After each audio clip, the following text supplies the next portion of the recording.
اچھا، اب نماز تو شروع کریں گے، لیکن اس سے پہلے نماز کی نیت کرنا ہوتی. نیت جس کے متعلق یہ بات کہی جاتی ہے کہ تمام اعمال کا دار و مدار ہی نیت کے اوپر ہے. بعض علماء تو یہاں تک بات فرماتے ہیں کہ انسان عمل تو سیکھتا ہے، نیت کرنے بھی سیکھے. دیکھیے بہت بڑا مسئلہ ہے یہ. اور یہ فقط نمازوں روزوں وغیرہ کی سے ہی مربوط نہیں نیت کرنے کا مسئلہ، یہ ہر عمل کے لیے نیت ہے. صرف نیت سے دیکھیں کتنا فرق پڑ جاتا ہے، جیسے تصویر کے اندر بیان کیا گیا. یہ تینوں افراد بیٹھ کے کھانا کھا رہے ہیں. ایک کی نیت یہ ہے کہ میں اس سے طاقت حاصل کروں گا، ماروں پیٹوں گا، غنڈہ بدماش ہے. دوسرا جو ہے اپنے پیٹ پوجا کے چکر میں لگا ہوا، اسے کھانے بہت پسند ہے مثلا. اور تیسرا جو ہے یہ سوچ رہا ہے کہ میں نماز اس سے پڑھوں گا، اپنی عبادت کروں گا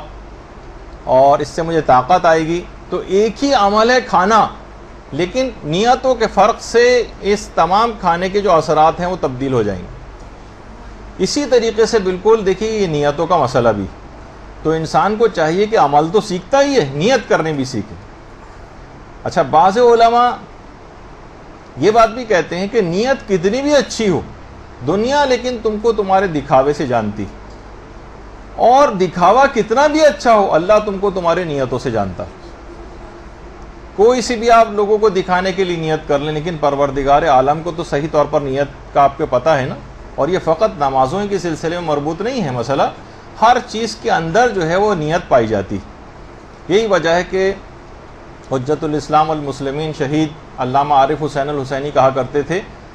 کہ کام کریں لیکن خدا کے لیے کریں. اگر زیادہ کام کیا لیکن خدا کے لیے نہیں کیا تو یہ سراب جیسا ہوگا جیسے جو دور سے انسان کو پانی نظر آتا ہے لیکن جب نزدیک آتا ہے تو کچھ بھی نہیں ہوتا.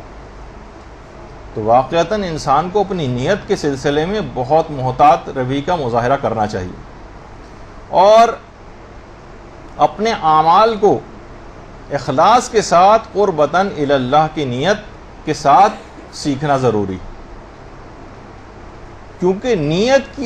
کی جو پہنچ ہے وہ عمل سے بھی دور تک ہے. عمل تو دیکھیے ختم ہو جاتا ہے، بس ادھر آپ نے سلام نماز کہا اور عمل ختم ہو گیا. لیکن نیت کی پہنچ بہت دور تک ہے، اور اس کے مطابق ہی اعمال کی قبولیت کا دار و مدار ہو جاتا ہے. یہ جو نیت ہے اس کی اہمیت اتنی زیادہ علماء بیان کرتے ہیں کہ یہ چھوٹے سے چھوٹے عمل کو بھی پہاڑوں کے برابر بنا دیتی، اور بڑے سے بڑے عمل کو بھی رائی کے دانے کے برابر چھوٹا کر دیتی. یہی وجہ ہے نا کہ اعمال کا دار و مدار نیت پہ قرار دیا گیا. عرفاء یہ بات بیان فرماتے ہیں کہ جتنی مشکل ہمیں نیت کی درستگی میں نظر آئی ہے اتنی کسی چیز میں نظر نہیں آئی. سب سے مشکل ترین کام نیت کی درستگی. وہ فرماتے ہیں کہ ابھی ہم نیت کو ٹھیک کر کے ہٹے بھی نہیں ہوتے کہ معاملہ پھر خرابی میں بڑا نظر آتا ہے. اور کہا جاتا ہے کہ اخلاص نیت یہ دنیا میں کامیاب ترین جنس ہے، یہ سب سے کم پائی جاتی.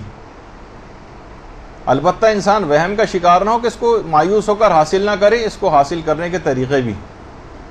اور پچھلی جو کلاسز ہوئی ہیں اس میں ہم نے اخلاص کو حاصل کرنے کے طریقے، اس پہ 2 دروس جو ہیں ہو بھی چکے ہیں مدرسے میں کہ اس صفت اخلاص کو حاصل کیسے کریں، اس کے طریقہ کار کیا ہیں. تو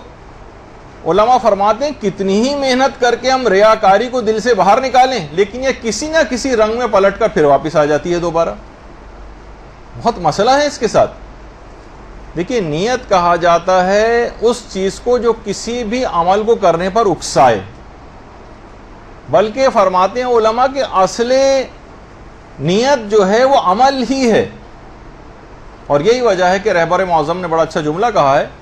کہ انتظار امام زمانہ یا انتظار فرج. درود بھیجیے محمد و آل محمد صلی اللہ علیہ وسلم.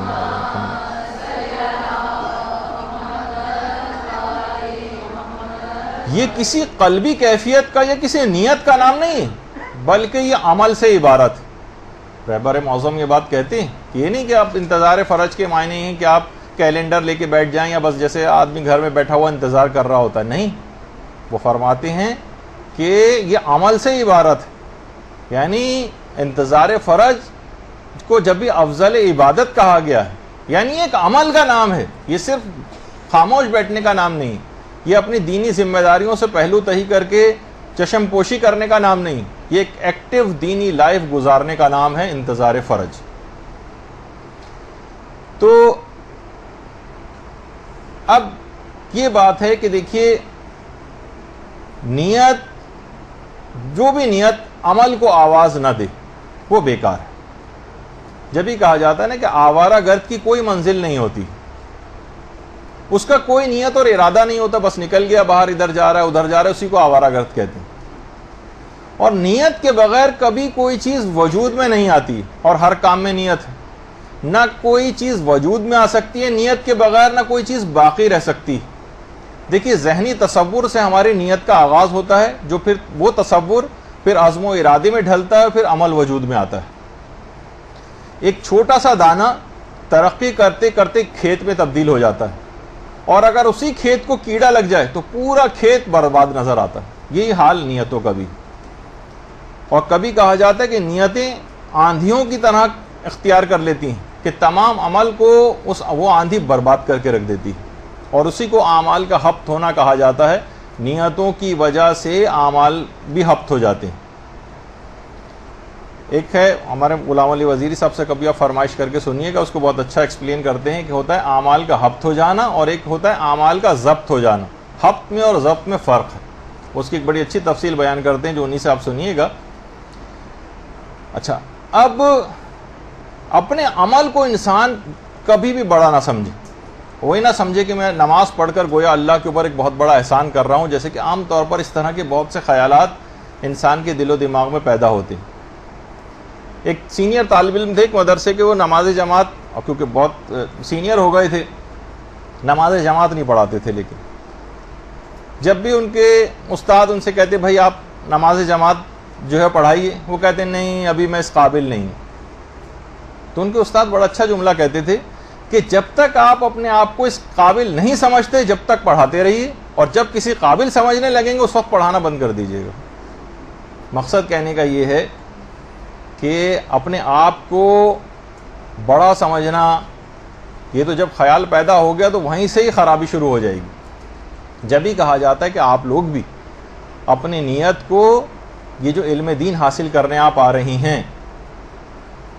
آپ کی نیت یہ نہیں ہو کہ میں بہت بڑی کوئی آپ نے ایک آئیڈیل بنایا ہوا ہے کہ میں فلاں عالمہ کی طرح سے، فلاں ذاکرہ کی طرح سے، کتنی اس کی شہرت ہے، وہ دیکھیے ٹی وی پر آتی ہے، وہ اس کو نہ فلاں ٹاک شوز کے اندر بلایا جاتا ہے، خود بخود آپ کہیں میں ایسا بننا چاہتی ہوں۔ اس کا مطلب یہ ہے کہ آپ کے دل و دماغ کے اندر اس لحاظ سے کوئی بڑا بننے کی فکر پائی جاتی۔ دیکھیے،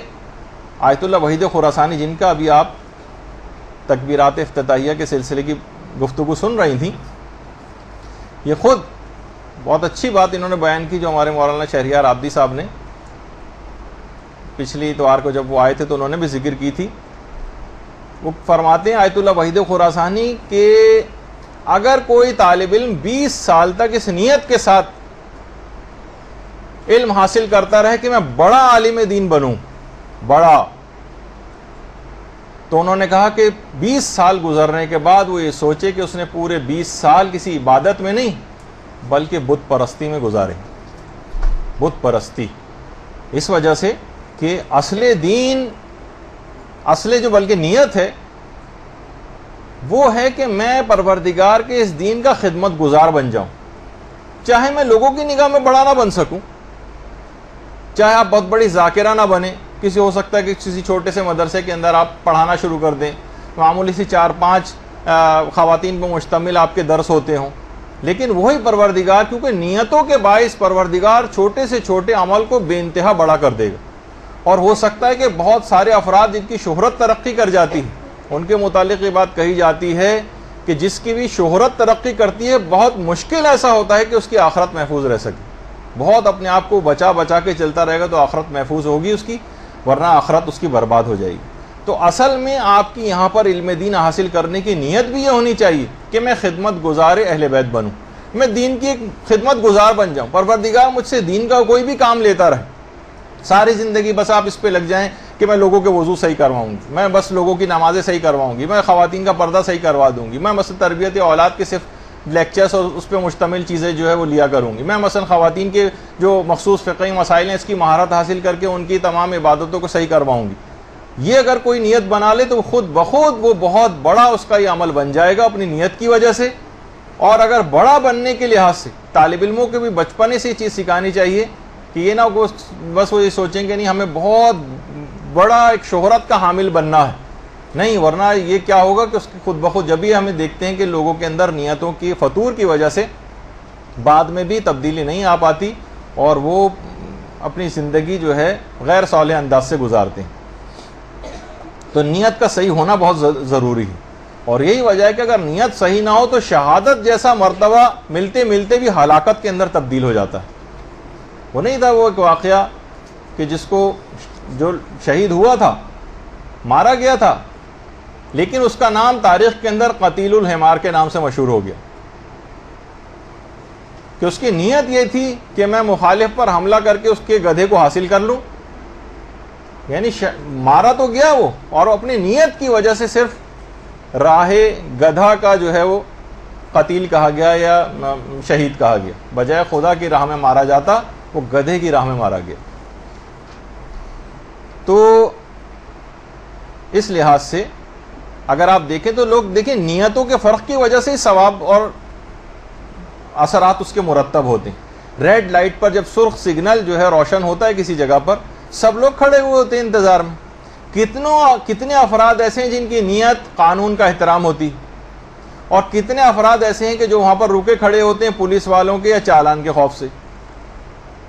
تو کھڑے ہوئے سب نظر آئیں گے آپ کو، لیکن نیتوں کے فرق سے معاملات بہت تبدیل ہو جاتے ہیں. اگر نیت الہی نہ ہو تو عمل عبث ہو جاتا ہے. یہی وجہ ہے کہ ہمارے چھٹے امام جعفر صادق علیہ الصلوۃ والسلام فرماتے ہیں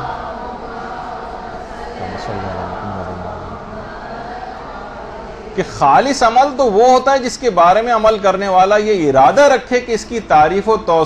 ستائش خداوند عالم کے علاوہ کوئی اور نہ کرے. یعنی خود بخود ہو جائے وہ الگ ہے، لیکن اس کے دل میں یہ والی خواہش نہیں پائی جاتی کہ اس کے لیے وہ کوئی اقدام کرے، ایسے اقدامات کرے کہ جس سے لوگ اس کی جو ہے وہ تعریف کریں اور اس کی نیت یہ ہو کہ لوگ میری تعریف کریں. نہیں، خالص عمل وہ جس میں صرف پروردگار کی ستائش کی فکر ہوتی.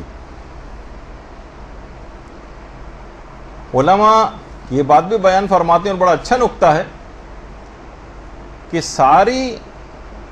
چیزیں جو ہیں وہ نیت پر منحصر ہیں. مادی اعتبار سے 2 روٹیوں کی اتنی اہمیت نہیں تھی، مگر خالص الہی نیت کی وجہ سے پورا سورہ دہر نازل ہو گیا. اللہم صلی علی محمد.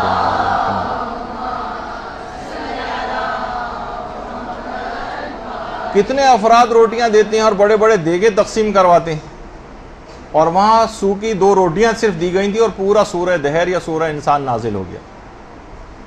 تو یہ صرف نیتوں کی وجہ سے ہوتا ہے. اور نیتوں کا پتہ چلتا ہے، ہمیشہ یہ بات یاد رکھ لیجئے کہ نشیب و فراز میں حالات کی، یہ بہت پرسکون زندگی جس میں کوئی چہل پہل اور وہ حرکت نہ ہو، اس کے اندر بعض اوقات نیتیں چھپی رہ جاتی ہیں. صرف عمل سامنے ہوتا ہے، اس پہ انسان قیاس کرنے لگتا ہے. نہیں، جب حالات کے مد و جزر اور نشیب و فراز آتے ہیں نا، اس وقت صحیح نیتوں کا پتہ چلتا ہے. دیکھیے اگر نیت قوی ہے تو بدن کا ضعف عمل کو روک نہیں سکتا. آپ نے دیکھا نا کتنے بزرگ افراد ہوتے ہیں ایسے، ہم حج و عمرے کے اوپر دیکھتے ہیں کہ بالکل رکوع کی حالت میں تقریباً چل رہے ہوتے ہیں، جو کہ ہم سوچتے ہیں کہ یہ تو ان کو تو اپنے ملک سے یہاں پر آنا نہیں چاہیے تھا، لیکن حج جیسی صعوبت کو برداشت کرتے ہیں آ کر بالکل رکوع کے اندر، یعنی سیدھے طور پر بھی نہیں کھڑے ہو سکتے اتنے بزرگ افراد. تو اگر ان کی نیت قوی ہوتی ہے تو بدن کا ضعف پھر عمل کو نہیں روکتا، اور اچھی نیت ہی اپنے صاحب کو جنت کی طرف لے جاتی. اور اچھی نیت کا ایک فائدہ یہ ہوتا ہے جو ہمارے چھٹے امام نے بھی جملہ ارشاد فرمایا ہے کہ اللہم صلی علی محمد و علی محمد،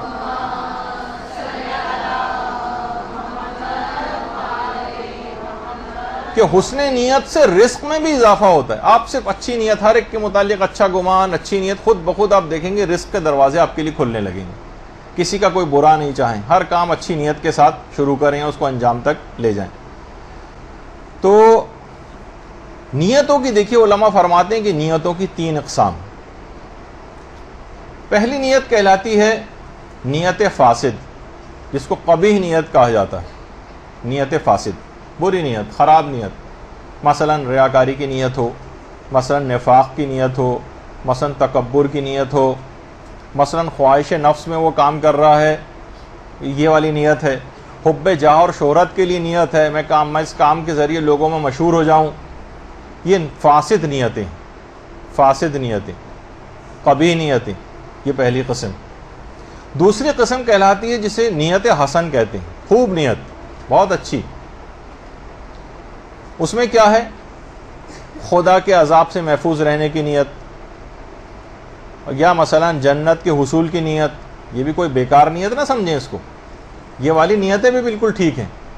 کہ مجھے جنت حاصل ہو جائے، مجھے ثواب حاصل ہو جائے۔ اکثر لوگ ان کا مذاق اڑانے لگے ہیں آج کل،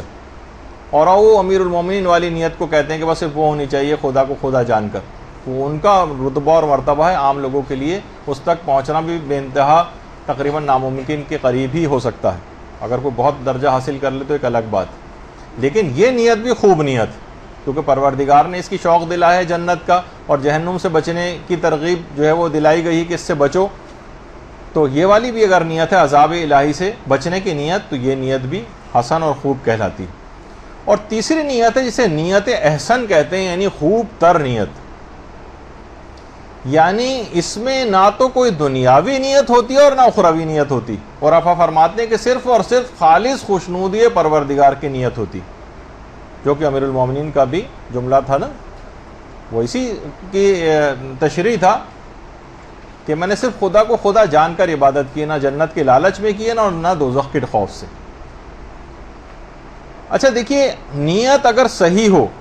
تو اس کے بہت فائدہ ہے کہ بعض اوقات عمل ایجاد بھی نہیں ہوتا کہ ثواب مرتب ہو جاتا ہے فقط نیت کرنے سے، ابھی عمل انجام ہی نہیں دیا ہے کہ ثواب مرتب ہو جاتا ہے۔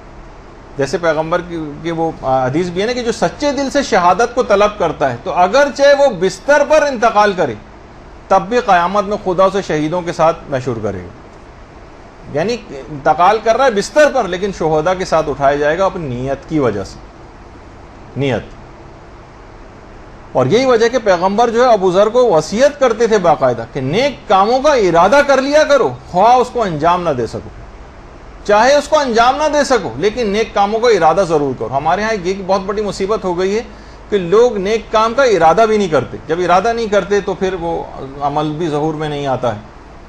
تو بہرحال یہ ایک بات ایک ایسی ہے، اور پیغمبر فرماتے تھے تاکہ اس کا یہ یوں ضروری ہے عمل کرنے کا ارادہ کرنا، نیک کام کا ارادہ کرنا، تاکہ تمہارا شمار غافلین میں نہ کیا جا سکے۔ وہ غافل ہے نا جو نہ نیک کام کا ارادہ بھی نہیں کر رہا، بس ایسی جانوروں کی طرح سے زندگی گزارتا جا رہا، تمہارا شمار تاکہ غافلین میں نہ کیا جا سکے، جو کہ محجت الویزہ کی روایت بھی۔ اچھا دیکھیے، جو اچھی نیت کے اچھے اثرات ہوتے ہیں، بری نیت کے برے اثرات ہوتے ہیں۔ بعض اوقات ہم نے عمل کیا بھی نہیں ہوتا لیکن اس برے عمل کے اثرات اور نتائج کے اندر ہم شامل ہو سکتے ہیں، جیسے کہ قرآن نے کہا تھا ناقہ صالح کو قتل کرنے والا فقط ایک شخص تھا، لیکن قرآن نے پوری قوم کے اوپر لعنت کی، کیونکہ انہوں نے وہ دل سے راضی تھے، ہاں ٹھیک ہے اس نے اگر قتل کیا، قتل اس نے کیا، لیکن ان کا دل سے راضی ہو جانا بھی، جبھی وہ لوگ جو خاموش رہے تھے یا جنہوں نے اقدام نہیں کیا تھا، تو وہ جبھی آپ مختلف زیارتوں میں ایسے افراد کے اوپر لعنت بھی کرتی ہیں۔ تو اور یہ بھی پیغمبر کا جملہ ہے کہ لوگ صرف نیتوں کی وجہ سے ہی، نیتوں کے اعتبار سے ہی قیامت میں محشور کیے جائیں گے، نیتوں کے اعتبار سے۔ اور نیت آپ کو کرنی ہے نماز میں بھی اور دیگر تمام کاموں میں بھی قربتاً الی اللہ کی نیت، قربتاً الی اللہ۔ جب بھی انسان یہ کہتا ہے کہ میں نے ایک کام قربتاً الی اللہ کیا ہے اور مجھے اس کی کسی اور سے جزا نہیں چاہیے، لیکن پھر بھی زبان سے یہ نیت کرنے کے باوجود بھی وہ دل سے ضرور یہ چاہ رہا ہوتا ہے کہ کچھ نہ کچھ تو مجھے چاہیے لوگوں سے، خواہ تعریف ہی صحیح۔ اور جب اچھے کاموں پہ اس کی کوئی تعریف نہیں ہوتی تو وہ رنجیدہ ہو جاتا ہے۔ کسی جگہ آپ شادی میں جائیں اور آپ کا شایان شان استقبال نہ کیا جائے، لوگ کتنا ناراض ہو کے وہاں سے واپس آتے ہیں، بھائی دیکھیے وہاں گئی، وہاں تو انہوں نے ہمیں پوچھا بھی نہیں، تو کیا ہے، تو ہم کبیدہ خاطر ہو جاتے ہیں، ہمارا شان استقبال نہیں ہوا ہے۔ یہ ساری نشانیاں عدم اخلاص کی ہیں۔ وہ جو سورہ دہر کی آیاتیں بھی ہیں نا انما نطعمکم لوجہ اللہ لا نرید منکم جزاء ولا شکورا، کہ ہم تمہیں خدا کے لیے کھانا کھلاتے ہیں اور تم سے کسی جزا یا شکریہ کے طلبگار نہیں، یہ کہا تھا انہوں نے۔ تو یہ ہے اصل کام، یعنی اپنی شرعی ذمہ داری کے اوپر عمل کرنا اور دین خدا کی خدمت کا جذبہ آپ کے اندر ہونا، یہ آپ کو ثواب دلوائے گا، چاہے آپ کو شہرت ملے یا نہ ملے، پیسہ آپ کو ملے یا نہ ملے، آپ کا نام معاشرے کے اندر پیدا ہو یا نہ پیدا ہو۔ بعض دینی کام بھی دیکھیے اس طرح کے ہو جاتے ہیں کہ جس کے اندر جو کہ نام و نمود کی خاطر کیے جاتے ہیں، چاہے آپ کا اجتماعی طور پر نام و نمود نہ آپ کے اندر پیدا ہو، لیکن آپ اپنا وظیفہ شرعی ادا کر دیں۔ دیکھیے بہت سارے کام ایسے ہیں جن کی معاشرے کے اندر کوئی پذیرائی نہیں، مثلا جیسے ایک مثال دوں، جیسے غسل دینا مردوں کو، کتنا بڑا کہ ایک دفعہ غسل دینے سے ساری زندگی گناہ معاف ہو جاتے ہیں، اور پتہ نہیں کیا کچھ ثواب مرتب ہوتا ہے، کہ جو کہ ہمارے جو یہاں پر مدرسے میں موت کے سلسلے کے دروس ہوئے تھے اس کے اندر اس کی تفصیل آئی تھی، لیکن اس کی کوئی معاشرے کے اندر پذیرائی نہیں۔ لیکن خدا کے ہاں غسل دینے والے کا کتنا بڑا مقام ہے، لیکن لوگ اس کی طرف کیوں نہیں آتے؟ کبھی غسال کبھی چھٹی کر جاتا ہے کسی جگہ تو لوگ تلاش کرتے پھرتے ہیں کہ کوئی غسل دینے والا مل جائے، کہ اس کی اہمیت اور اس کا احساس ہی نہیں ہے لوگوں کو۔ اسی طرح سے مثلا یہ مسائل فقہ لوگوں کو بتانا، کوئی عالم ہے بیچارہ آ رہا ہے، وہ آپ کو جو ہے وضو کا طریقہ سکھا رہا ہے، تیمم کرنے کا طریقہ سکھا رہا ہے، لوگوں کو خاص اس کی پذیرائی معاشرے کے اندر نہیں ہوتی، کوئی واہ واہ نہیں ہوتی اس کی، کوئی گاڑیاں اس کو لاتی لے جاتی نہیں ہیں، اس کے پروٹوکول کے لیے دائیں بائیں آگے پیچھے جو ہے وہ لوگ نہیں چل رہے ہوتے ہیں، بس وہ آتا ہے خاموشی سے آیا پڑھایا چلا گیا، لیکن خدا کے ہاں اس کا کتنا مقام اور مرتبہ ہو جاتا ہے جو تصور میں آنا مشکل۔ اسی طرح سے یہ جو چھوٹے چھوٹے مدرسے ہیں، خواتین کا کبھی بھی سوچتی ہیں ابتداً ہم چھوٹے مدرسوں کے اندر پڑھائیں گے، لیکن ہماری کسی کوئی بہت اونچا بلند مقام ان کا حاصل کرنا دماغ میں ہوتا ہے، نیت یہ ہوتی ہے کہ ہم کوئی بہت مشہور ذاکرہ بنے، اس جیسی بنے جو فلاں ٹی وی پہ آتی ہیں مثلا۔ نہیں، آپ کو چاہیے، یہ بہت بڑا کام ہے چھوٹے چھوٹے بچوں کو اس طرح سے پڑھانا، بہت بڑا کام، اس کو معمولی کام نہیں سمجھ، اس کو کوئی باقاعدہ اپنی زندگی کا مقصد بھی بنا سکتا ہے۔ آخرت کو بلند سے بلند مقام حاصل کرنے کے لیے ان بچوں کے دماغوں میں اگر ابھی سے بات ڈال دی جائے اور یہ بڑے ہو کر جو ہے ان کی ایک بیس بن جائے اسی طرح سے، تو کتنا بڑا کام گویا آپ نے کر دیا۔ بڑوں کو سمجھانا تو کتنا مشکل ہے، رات و دن ہم دیکھتے ہیں کہ ہمیں کتنی مشکلات ہوتی ہیں، کتنے اعتراضات سننے پڑتے ہیں، کتنی گالیاں بھی سننا پڑتی ہیں لوگوں سے، لیکن بچہ تو ایسا نہیں ہے، وہ تو بالکل ایک خالی سلیٹ کی طرح سے، اس کے اوپر آپ جو چاہیں اس کے اوپر لکھ دیں۔ تو اب یہی وجہ ہے کہ خود آیت اللہ شہید مرتضیٰ مطہری کتنے بڑے عالم دین تھے، لیکن جب انہوں نے اپنی کتاب لکھی تھی داستان راستان کے نام سے، سچی کہانیاں کے نام سے جو ترجمہ ہوا، تو لوگوں نے بڑا ان کے اوپر اعتراض کیا کہ آپ اتنے بڑے عالم دین اور یہ اپنے بچوں والی کتاب، کہانیوں کی کتاب لکھی۔ تو خوشنودی پروردگار میں کوئی بھی کام کیا جائے تو وہ چھوٹا ہی چاہے کیوں نہ آپ کو بظاہر نظر ہے، وہ بہت بڑا کام بن جاتا ہے، اور فقط آپ بس قربتاً الی اللہ اس کام کو کر جائیں، خود بخود ثواب آپ کو مل جائے گا، چاہے بظاہر آپ کو اس کا نتیجہ نہ ملا ہو۔ جیسے علماء فرماتے ہیں کہ مثلا آپ اگر کسی مومن کی عیادت کو گئے، وہ مل گیا تو بہت اچھی بات ہے، ثواب آپ کو ظاہر ہے کہ اس کا بھی ملتا ہے، اور آپ کا دل بھی مطمئن ہوتا ہے کہ ہم اس سے مل لیے۔ لیکن بالفرض اگر آپ کسی مومن کی عیادت کو گئے اور وہ گھر پہ آپ کو نہ ملا، کہیں گیا ہوا تھا، کسی ہاسپٹل گیا ہوا تھا مثلا، اور آپ کو ایسے ہی وہاں سے واپس آنا پڑ گیا، علماء فرماتے ہیں بالکل قبیدہ خاطر نہ ہو، آپ کو ثواب مرتب ہو چکا ہے، آپ پر ثواب مل چکا ہے، آپ کو خدا آپ سے راضی ہو چکا ہے۔ چاہے اگر آپ دیکھیے ہر وقت اگر آپ پروٹوکول کے چکر میں رہیں کہ بس مجھے خاص پروٹوکول مجھے ملے، مجھے کچھ خاص اہمیت ملے، اور ہر وقت آپ لوگوں کو آپ کی آمادگی اس بات میں ہو، بس آپ لوگوں کو ہر وقت دیکھنا چاہتی ہوں کہ وہ آپ کے استقبال کے لیے آمادہ رہیں، ہر وقت اس کے لیے تیار رہیں، تو آپ کو چاہیے کہ آپ اپنے قصد قربت کی نیت پر تجدید نظر کریں، دوبارہ دیکھیں کہ واقعی آپ کے اندر یہ نیت کا اخلاص آپ کے اندر پایا جاتا ہے یا نہیں پایا جاتا۔ بعض اوقات دیکھیے بولنے والے جو اس موضوع پر بولتے ہیں، یعنی ان کی مثال ایسے ڈاکٹر کی سی ہو جاتی ہے جو کہ اسی مرض کا اسپیشلسٹ ہے، لیکن اسی مرض میں مبتلا ہو کر اس کا انتقال ہو جائے، یعنی ایسا نہ ہو کہ زبان پر تو ہماری ریاکاری کی مذمت ہو اور خود ہم اسی کے اندر مبتلا ہو جائیں. خدا ہم کو بہرحال ان تمام باتوں سے محفوظ رکھے سب کو. تو علماء نے بڑی اچھی اس کی مثال بھی بیان کی, ایک گھوڑے کی مثال. ایک گھوڑ سوار جو ہے ایک ندی کے کنارے پہنچا اور بہت لاکھ چاہا اس نے کہ گھوڑا میرا کسی طریقے سے پانی کے اندر قدم رکھ دے, لیکن گھوڑا پانی میں قدم ہی نہیں رکھتا تھا, قدم کو آگے نہیں بڑھاتا تھا. ایک بوڑھا تھوڑی دور سے یہ چیز دیکھ رہا تھا. بوڑھے نے کہا دیکھو یہ گھوڑا جب تک آگے نہیں بڑھے گا. ایک لکڑی لے کر آیا اور اس نے پانی میں اس لکڑی کو ہلایا, بلو دیا اس کو, پانی گدلا ہو گیا. جب پانی گدلا ہو گیا تو فوراً گھوڑے نے پانی میں قدم رکھا اور ندی کو پار کر گیا. پھر بوڑھے نے بعد میں اس کی حکمت اور وجہ بھی بتائی کہ گھوڑا پانی میں اپنے عکس کو دیکھ رہا تھا اور کوئی بھی خود پر پاؤں نہیں رکھ سکتا.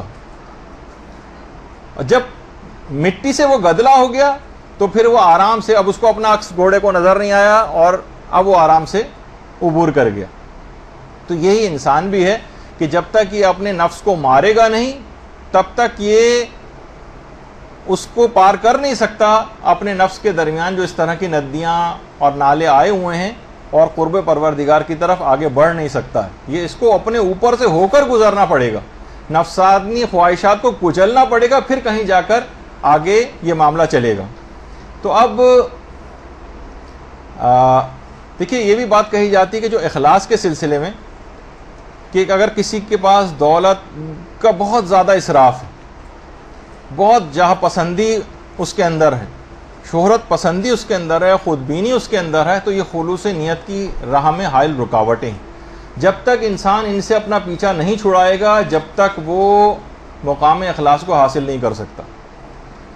اچھا, مخلص کو بھی بات یاد رکھ لیجیے کہ ہمیشہ ضرورت کو دیکھ کر مخلص اقدام کرتا ہے, چاہے اس کو شہرت ملے نہ ملے, لیکن وہ سمجھتا ہے کہ اس کی ضرورت ہے. ہمارے ہاں یہ دیکھا جاتا ہے کہ شہرت کس میں ملے گی, چاہے اس کی ضرورت ہو یا نہ ہو, وہ والا کام کیا جاتا ہے. مجالس کے مضامین ایسے اختیار کیے جاتے ہیں کہ جس سے ہم کو شہرت ملے, چاہے یہ لوگوں کی ضرورت ہو یا نہ ہو. جیسے کہا جاتا ہے نا کہ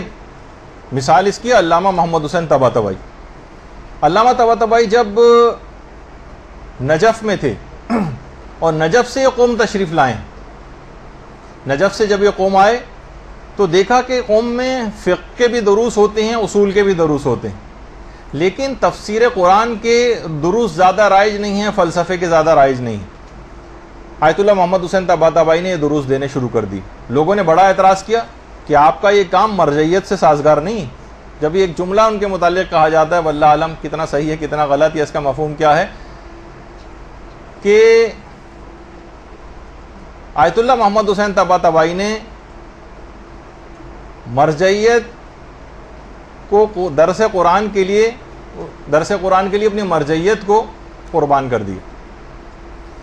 یعنی اگر فقہ و اصول کے دروس دینا شروع کر دیتے تو مرجع تقلید بن جاتے, لوگ تقلید کرنے لگتے. تو اس کو نہیں دیکھا, کہا کہ مرجع تقلید تو بہت سارے ہیں, ان پہ کام ہو رہا ہے, جس پہ کام نسبتاً کم نظر آ رہا ہے میں اس پہ اپنا کام کروں, چاہے اس کے اندر مجھے وہ شہرت آیت اللہ محمد حسین طباطبائی کو حاصل نہیں ہو سکی اس لحاظ سے کہ جو کہ ایک مرجع کو حاصل ہوتی ہے جو اس کی اتنی بڑی تعداد میں مقلدین ہوتے ہیں. نہیں, ضرورت کو مد نظر رکھا, چاہے کیونکہ دنیاوی کسی چیز کی طرف توجہ نہیں تھی.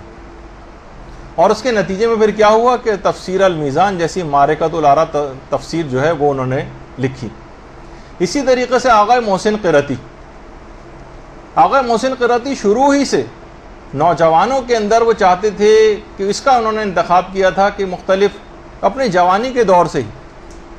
وہ دروس دینا انہوں نے شروع کر دی, اور بالکل اس کا خیال نہیں کرتے تھے جہاں پہ بھی, حتیٰ کہ وہ جو ملاح ہوتے ہیں اور کشتیوں میں جو ہے وہ مختلف فوجی ہوتے ہیں اور نیوی کے افراد ہوتے ہیں, کہیں پہ بھی ان کو موقع ملتا تھا یہ درس دینے وہیں پر پہنچ جاتے تھے. کوئی پروٹوکول کا خیال نہیں کر رہے ہیں کہ میرے لیے باقاعدہ بہت بڑے بڑے سے ممبر رکھے جائیں اور یہ ہو اور وہ, کہیں پہ بھی بیٹھ کے ان کو وہیں سمندر میں سب کے بیچ میں درس دے رہے ہیں بیٹھے ہوئے. اسی طرح سے مثلا کہیں پہ بھی طالب علم کہیں پہ بھی ان کو مل گئے, وہیں بلیک بورڈ انہوں نے لگایا, ان کو درس دینا شروع کر دیا. کوئی پروٹوکول کا خیال نہیں کیا کہ جناب میرے لیے پورا آراستہ پیراستہ جگہ کے اوپر انتظام ہونا چاہیے. نہیں, چھوٹے بچوں کا کوئی درس ہو رہا ہے اس میں بھی جناب وہ پہنچ جاتے ہیں. کہیں پہ بھی, میں نے ایک دفعہ پہلے بھی واقعہ نقل کیا تھا, ہمارے ایک جاننے والے گئے تھے کسی جگہ، آغا محسن قرتی کو آنا تھا اور وہ گئے تو ان کو آنے میں دیر ہو گئی، ٹریفک میں کسی جگہ محسن قرتی پھنس گئے، تو زیادہ تر لوگ چلے گئے، صرف 5-10 لوگ وہاں پہ رہ گئے تھے۔ جب وہ وہاں پر پہنچے تو سارے لوگ جا چکے تھے انتظار کر کے، لیکن وہ بھی کیا کرتے، انہوں نے کہا نہیں، جب میں آیا ہوں تو یہ 5-10 افراد بھی یہاں لان میں بیٹھ جائیں، میں ان کو درس دے کے جاؤں گا، اور باقاعدہ ان کو وہاں پر اس انداز سے درس دے کر گئے۔ تو یہ جو نوجوانوں کو اس طرح کے درس دیتے تھے، کہتے تھے میں 10-10 15-15 20-20 نوجوانوں کو درس دیتا تھا، لیکن اخلاص نیت ظاہر ہے ان کا تھا۔ کہنے لگے کہ ایک دفعہ آیت اللہ مشکینی یہ خود میرے پاس آئے، آیت اللہ مشکینی، کچھ ہی عرصے پہلے آیت اللہ مشکینی کا انتقال ہوا، یہ آئے اور کہا کہ میرے درس خارج میں 1000 طالب علم بیٹھتے ہیں۔ آیت اللہ مشکینی کا اپنا بیٹا محسن قرتی کے درس میں آتا تھا، وہ جا کے جو بتاتا تھا، اور جو ان کا اخلاص نیت انہوں نے آیت اللہ مشکینی نے دیکھا، ان کے پاس خود چل کر آئے، کہا کہ میرے درس خارج میں 1000 طالب علم ہیں، میں چاہتا ہوں کہ ان 1000 طالب علموں کو پڑھانے کا ثواب جو ہے آپ کے ان 25 طالب علموں کو پڑھانے کے درس سے بدل دوں۔ یعنی مقصد کہنے کا یہ تھا کہ یہ اصل چیز یہ نہیں ہوتی کہ بہت بڑی تعداد ہم کو نظر آئے کہ جناب اس وقت مثلا اتنی تعداد میں خواتین یہاں پر بیٹھی ہوئی ہیں، اور کسی جگہ صرف 15-20 اگر طالبات اگر جو ہے نظر آ رہی ہیں، لیکن وہاں پروڈکٹیو کام ہو سکتا ہے، بہتر کام ہو سکتا ہے، تو انسان فقط صرف تعداد کو دیکھتے ہوئے کسی جگہ نہ جائے۔ تو بہرحال یہ ایک چیز ایسی ہے کہ بہت سارے چیزوں کو مد نظر رکھتے ہوئے اس میں انسان اپنے اخلاص نیت کو چیک کر سکتا ہے۔ یہی وجہ ہے کہ ہم جن کا بار بار تذکرہ کرتے ہیں اس لحاظ سے، ہمارے استاد محترم مولانا صادق حسن صاحب قبلہ، بہت ہم دیکھتے تھے کہ بہت چھوٹے چھوٹے دروس سے مولانا نے ابتدا کی تھی، اس میں بہت کم لوگ بیٹھتے تھے، بہت ہی کم، اور اتنا یعنی وقت کے اتنے پابند تھے کہ زمانے میں کھارا در میں جب درس ہوتے تھے اور مجھے بھی سعادت ملتی تھی، میں وہاں جاتا تھا، کیونکہ میں دور سے جاتا تھا وہاں، تو اکثر پہلے پہنچ جاتا تھا۔ تو جس وقت درس مولانا ممبر پہ بیٹھ کے دینا شروع کرتے تھے، اس وقت 3 یا 4 افراد صرف بیٹھے ہوتے تھے، صرف 3 یا 4، اور بعض اوقات تو صرف وہ جو مائک وائک ٹھیک کرنے والا ہی ہوتا تھا، اور مولانا درس کا آغاز کر دیتے تھے، اور آہستہ آہستہ آہستہ پھر تعداد بڑھتی تھی اور یہاں تک کہ لوگ پہنچنا شروع ہوتے تھے، لیکن مولانا اس کی کوئی پرواہ نہیں کرتے تھے۔ یہ نہیں کہ جناب اتنی تعداد میں لوگ وہاں پر موجود ہوں تو پھر میں وہاں جاؤں گا ورنہ وہاں پر نہیں جاؤں گا۔ تو ہمیشہ سے ہم ان کو یہ دیکھتے تھے، اور یہی وجہ ہے کہ خود علماء جو یہاں پر آتے ہیں وہ بھی بیان کرتے ہیں کہ آج جتنی مسائل فقہ کی معرفت انہوں نے پاکستان میں، اور بھی علماء نے کام کیا، لیکن خود مولانا کی جو اسپیشیلٹی، مسائل شریعت کو لوگوں میں روشناس کرانا، خمس کا لوگوں کو عادی بنانا، داڑھی لوگوں کو رکھوانا، پردے کے متعلق سب سے زیادہ گفتگو کرنا، اور حج کا تو ماشاءاللہ 32واں 33واں کون سا انشاءاللہ اس دفعہ ان کا حج ہوگا، اور مسلسل کاروانوں کو جو ہے ٹریننگ دینا، اور اس دوران جتنا بھی ان کی ہیکٹک جو ایک لائف مولانا نے گزاری، وہ خود یعنی لوگ بھی بتاتے ہیں، وہ خود بھی بتاتے ہیں، منی بسوں میں کس طرح سے سفر کر کے وہاں پہنچتے تھے، سائیکلوں پہ بیٹھ کے کیسے جاتے تھے، رکشاؤں میں بیٹھ کے جاتے تھے، بہت سی جگہوں پہ تو کہہ رہے ہیں اندرون سندھ، اندرون پنجاب گدا گاڑیوں اور بیل گاڑیوں میں بیٹھ کر گئے ہیں۔ تو یہ ان کے کمال اخلاص کی وجہ سے ان کے اندر یہ چیز، ایک شہرت پسندی سے تو انتہا سے زیادہ دور مولانا کی شخصیت، اور مسلسل کام، یہاں تک کہ بہت سارے افراد یہ بات بھی ان کو کہتے تھے کہ آپ مجتہد بننے کے لیے ایران کیوں نہیں جاتے؟ تو جو ضرورت اور خدمت ہو، ٹھیک ہے ایران وہاں جانے میں اور مجتہد بننے میں بہرحال وہ بھی ایک اہم ترین کام ہے، لیکن جو ضرورت معاشرے کے اندر نظر آ رہی ہے اس وقت، معاشرے کو ضرورت کس چیز کی؟ جیسے اکثر یہاں پر جو ہمارے اعلیٰ تعلیمی وہ کمیشن بنے ہوئے ہیں، وہ بھی یہ بات کہتے ہیں کہ جناب ہم نے اتنے پی ایچ ڈیز بنا دی ہیں، اتنے یہ فلاں چیز جو ہے ہم نے اتنی بڑی تعداد میں، ابھی جہاں بیسک ایجوکیشن جس جگہ پہ نہیں ہے وہاں پہ اس قسم کی چیزوں کی طرف نگاہ رکھنا۔ تو ابھی خود مولانا محترم یہ کہتے ہیں کہ ہر جگہ بہت زیادہ بھی کام کی ضرورت ہے، مبلغین کی بڑی ضرورت ہے، مجتہدین کی ضرورت نہیں ہے، مرجع تقلید تو بہت سارے ہیں، لیکن مبلغ بھی یہاں پر ہمارے معاشرے کے اندر کم سے کم تر ہوتے چلے جا رہے ہیں۔ تو کسی بھی جاہ اور منصب کی کوئی خواہش نہیں کی، اور خود چند سال پہلے ہمارے مدرسے میں بھی یہاں پر بھی آئے تھے اور انہوں نے درس دیا تھا، اور پچھلے سال بھی درس ہوتے رہ گئے، لیکن انشاءاللہ جب اب کبھی مولانا محترم آئیں گے تو کبھی انہوں نے اس چیز کی کبھی کوئی پرواہ نہیں کی، اور مکمل اخلاص کے ساتھ اپنے اس کام کو جاری اور ساری رکھا۔ تو بہرحال مولانا کی صحتیابی اور درازی عمر کے لیے ایک باواز بلند درود پڑھ دیجیے۔